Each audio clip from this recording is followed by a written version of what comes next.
হঠাৎ খাটিয়াটা কেঁপে উঠল। লাশটা ভারী হয়ে যাচ্ছে মনে হয়। দ্রুত কাফনের কাপড়টায় আমাদের ছায়া কয়টা? এটা এটা আমার বাবা নয়, এটা বেকার।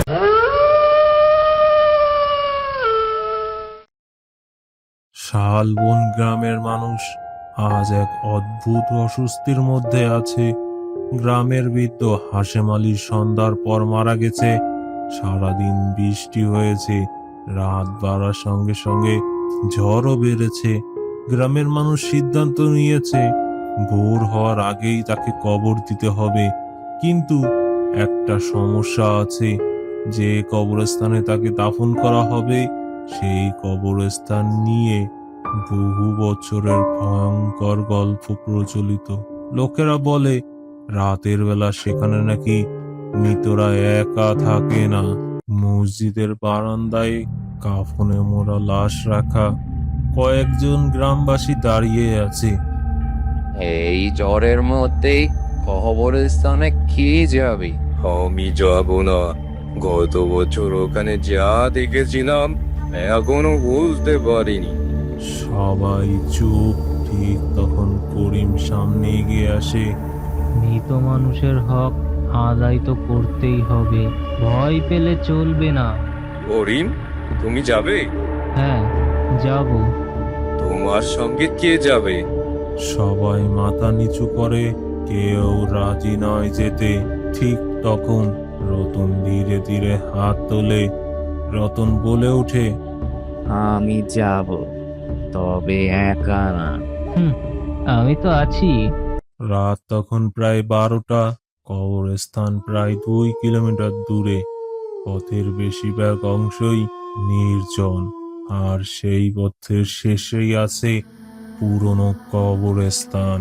করিম ভাই, বল। আপনি কখনো ভয় পান না? পাই। সত্যি? মানুষ ভয় না পেলে মানুষ থাকে না, তবে ভয়কে নিয়ন্ত্রণ করতে হয়, বুঝলি? কবরস্থান নিয়ে যা বলে সেগুলো কি সত্যি? আরে না, বেশিরভাগই গুজব। কিন্তু কিন্তু কি? কিন্তু কিছু ঘটনা আছে যেগুলোর ব্যাখ্যা আজও কেউ পায়নি। বাতাসটা কেমন জানি লাগতেছে। চল, থামিস না। তারা হাঁটতে থাকে। কয়েক মিনিট পর রতনের মুখ বিকৃত হয়ে যায়। ভাই, ও ভাই, কি হলো? লাশটা ভারী হয়ে যাচ্ছে মনে হয়। ক্লান্ত হয়ে গেছিস তো, এই জন্য মনে হয় ভারী লাগছে। না ভাই, সত্যি সত্যি বলছি। করিমও টের পায় ওজন সত্যি সত্যিই বাড়ছে। প্রতি কদমে কদমে খাটিয়া আরো ভারী হয়ে যাচ্ছে। শুনছেন? কি? সব শব্দ বন্ধ হয়ে গেল। করিম চারদিকে তাকায়। সত্যিই তো, পুরো এলাকা অস্বাভাবিকভাবে নীরব। ঠিক তখনই ঠক করে খাটিয়ার নিচে শব্দ আসে। রতন লাফিয়ে ওঠে। কে? আবার সেই শব্দ। করিম দ্রুত কাফনের কাপড় সরায়। লাশ আগের মতোই চোখ বন্ধ, শরীর স্থির, কোনো নড়াচড়া নেই। করিম কাপড় ঢেকে দেয়। আবার আবার সেই শব্দ, এবার আগের চেয়ে জোরে। রতনের কপাল ঘামে ভিজে যায়। হঠাৎ দূরে একটা আলো দেখা যায়। মনে হয় কেউ লণ্ঠন হাতে দাঁড়িয়ে আছে। রতন স্বস্তির নিঃশ্বাস ফেলে। মানুষ আছে মনে হয়।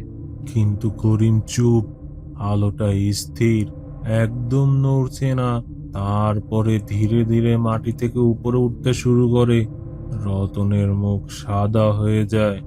ভাই, এদিক ওদিক তাকাস না, চোখ নিচে নামিয়ে হাঁট।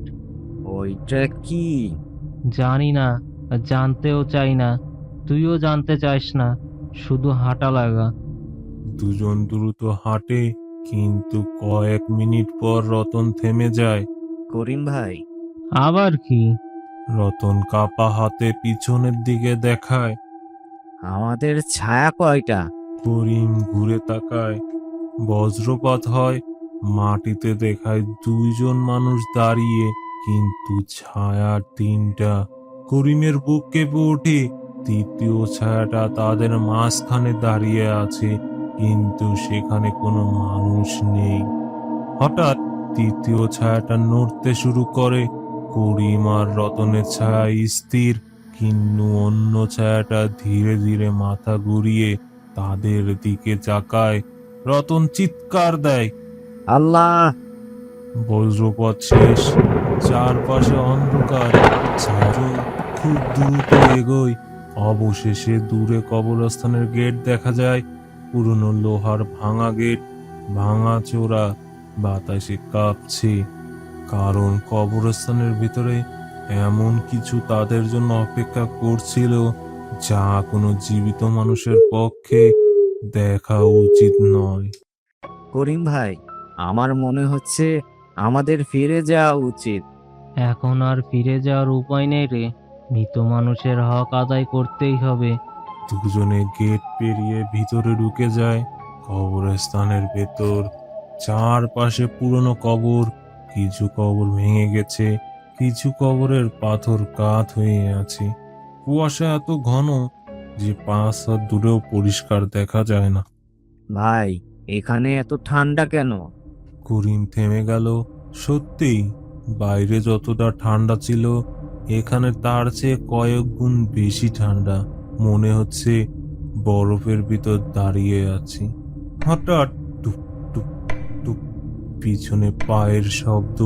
রতন ঘুরে তাকালো, কিন্তু কেউ নেই। আপনি শুনলেন? হ্যাঁ, দুজনে চুপচাপ দাঁড়িয়ে রইল। আবার টুপ টুপ টুপ, এবার আরো কাছে। মনে হচ্ছে কেউ তাদের পেছনে হাঁটছে, কিন্তু দেখা যাচ্ছে না।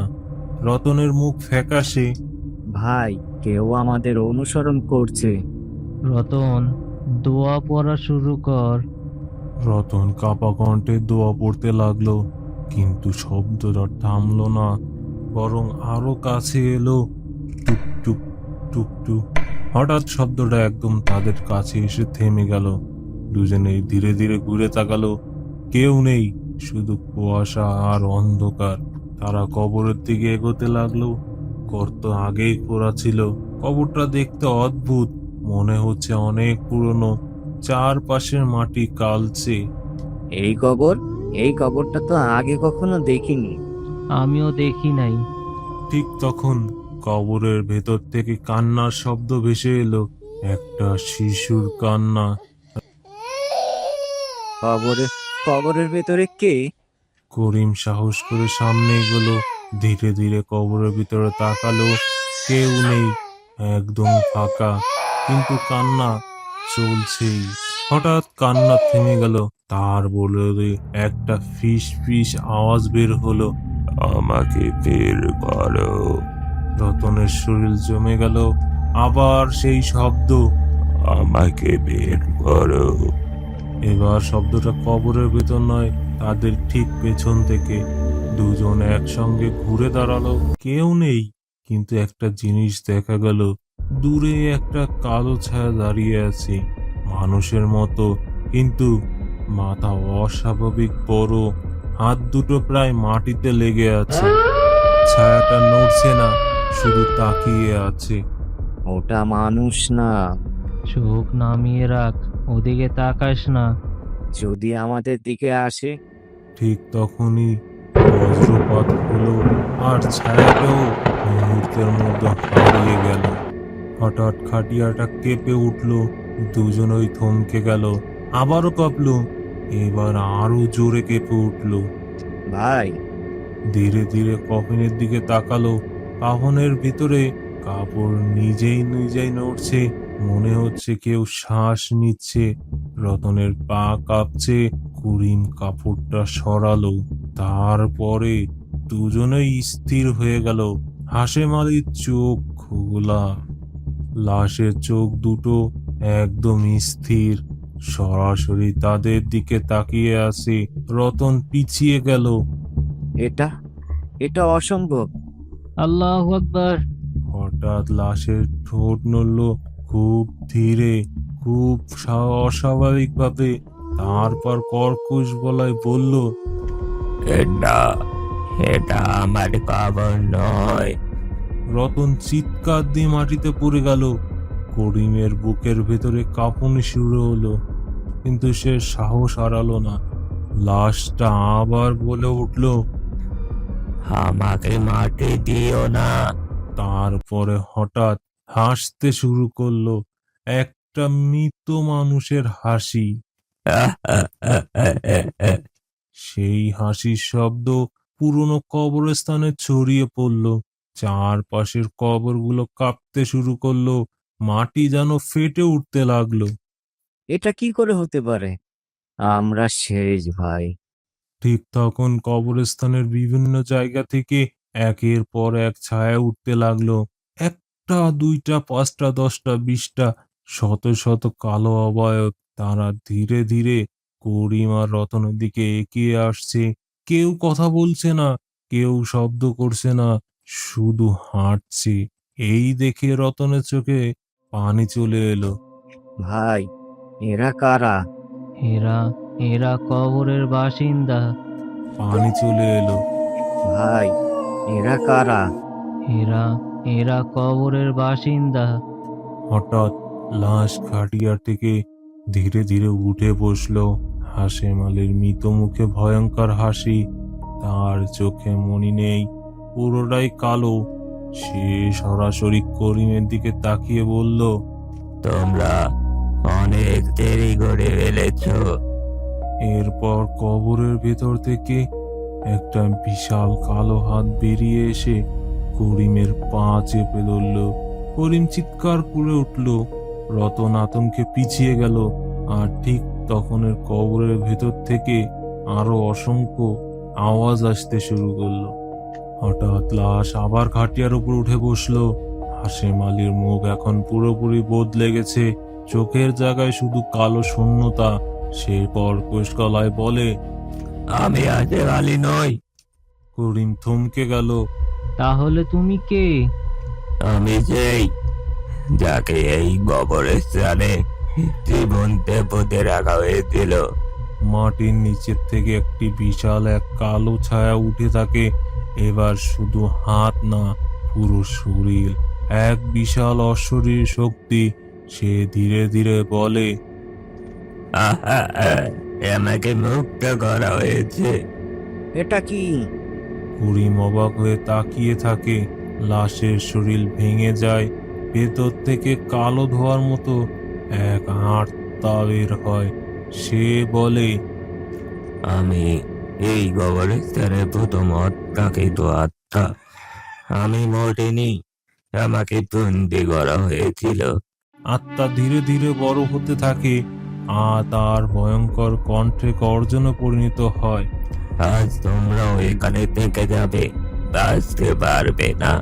আমরা আমরা মরবো ভাই। না, যদি আল্লাহ না চান আমরা বেঁচে ফিরবো। করিমের হঠাৎ মনে পড়ে কবরস্থানের এক কোণে পুরনো মসজিদের ধ্বংসাবশেষ আছে। সে চিৎকার করে বলে, মসজিদের দিকে দৌড়া। দুইজনে প্রাণপণে দৌড়ায়। মসজিদের ভাঙা দেয়ালের ভিতরে ঢুকতেই করিম জোরে জোরে কোরআন পড়তে শুরু করে। আত্মা চিৎকার করে বলে, না, এটা থামাও। পুরো কবরস্থান কাঁপতে থাকে। হঠাৎ সবকিছু নিস্তব্ধ। ধীরে ধীরে আলো ফিরে আসে, ছায়াগুলো মিলিয়ে যায়। আত্মার শেষ শব্দ, আমি আবার ফিরে আসবো। ভোরের আলো, করিম আর রতন জীবিত, কিন্তু তারা ভীত। কবরস্থান এখন শান্ত,